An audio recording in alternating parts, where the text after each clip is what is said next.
Random House Audio presents The Pope and Mussolini, The Secret History of Pius XI and the Rise of Fascism in Europe, by David I. Kertzer.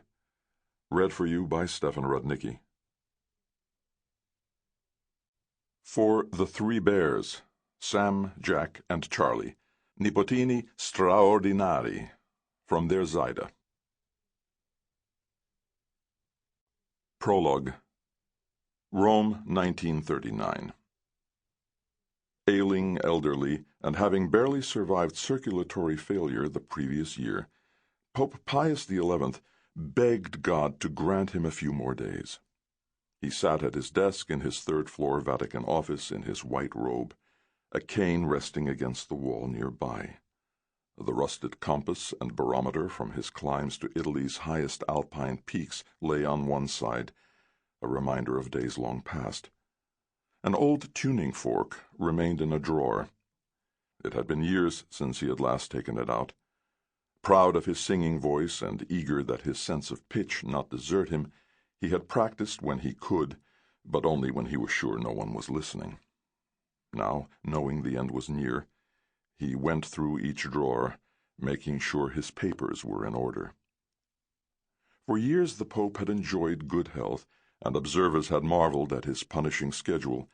He had insisted on knowing every detail of Vatican affairs and deciding everything of any significance. Now every day was a challenge. Every step caused pain. At night, unable to sleep, he lay awake, his legs throbbing from varicose veins, his asthma making breathing a struggle, and worst of all, plagued by the feeling that something had gone terribly wrong. In the daytime, light streamed into his office through the three windows that overlooked St. Peter's Square, but now it was night, and his small desk lamp cast a yellow glow over the sheets in front of him. The Lord, he thought, had kept him alive for a reason. He was God's vicar on earth. He could not die before saying what had to be said. The Pope had summoned all of Italy's bishops to Rome to hear his final message.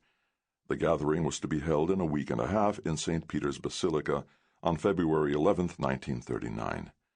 It would mark the 10th anniversary of the Lateran Accords, the historic agreement that Pius XI had struck with Italy's dictator Mussolini, ending decades of hostility between Italy and the Roman Catholic Church. With that agreement, the separation of church and state that had marked modern Italy from its founding 68 years earlier came to an end. A new era began, the Church a willing partner of Mussolini's fascist government. 17 years earlier, in 1922, Achille Ratti, freshly appointed cardinal, had been the surprising choice to succeed Pope Benedict XV. He took the name Pius XI. Later that same year, amid widespread violence, Benito Mussolini, the 39-year-old fascist leader, became Italy's prime minister. Since then, the two men had come to depend on each other. The dictator relied on the Pope to ensure Catholic support for his regime, providing much-needed moral legitimacy. The Pope counted on Mussolini to help him restore the Church's power in Italy. Now, with pen in hand, thinking back over these years, Pius felt a deep regret. He had allowed himself to be led astray. Mussolini seemed to think he was a god himself, and he had embraced Hitler, a man the Pope despised for undermining the Church in Germany and championing a pagan religion of his own. The painful scene Rome had witnessed the previous spring haunted him. A sea of red and black Nazi flags had blanketed the city as the German Führer passed through its historic streets in triumphal procession. 2 months after Hitler's visit, Mussolini shocked the world by proclaiming that Italians were a pure, superior race. Although Jews had lived in Rome since before the time of Jesus, they were now officially deemed a noxious foreign people. The Pope was horrified. Why, he asked in a public audience, was Italy's leader so eager to imitate the Führer? The question enraged Mussolini, for nothing upset him more than being called Hitler's stooge. The men of the Pope's inner circle rushed to repair the damage. More comfortable with authoritarian regimes than with democracies, and fearful of losing the many privileges that Mussolini had granted the Church, they thought the Pope was getting reckless in his old age. He had already alienated the Nazi leaders. Now, they worried, he was putting the Vatican's ties to Mussolini's fascist regime at risk. At his headquarters on the other side of Rome's Tiber River, Mussolini raged against the Pope. If Italians still went to Mass, it was only because he had told them to. If it weren't for him, anti-clerics would be running wild through Italy's streets, sacking churches and forcing castor oil down the throats of cowering priests. If every classroom and courtroom had a crucifix on its wall, if priests taught religion in all of Italy's public schools, it was because Mussolini had ordered it. If generous state funds were being used to support the Church, it was because he had willed it, all in an effort to craft a mutually beneficial understanding between his fascist government and the Vatican. Pius stayed up late on the night of January 31st, as he had the previous night, drafting his remarks for the gathering of bishops. The once hearty, barrel-chested, mountaineer Pope was emaciated, his formerly full face deeply wrinkled and shrunken. But it was clear to all who saw him how determined he was to give that speech.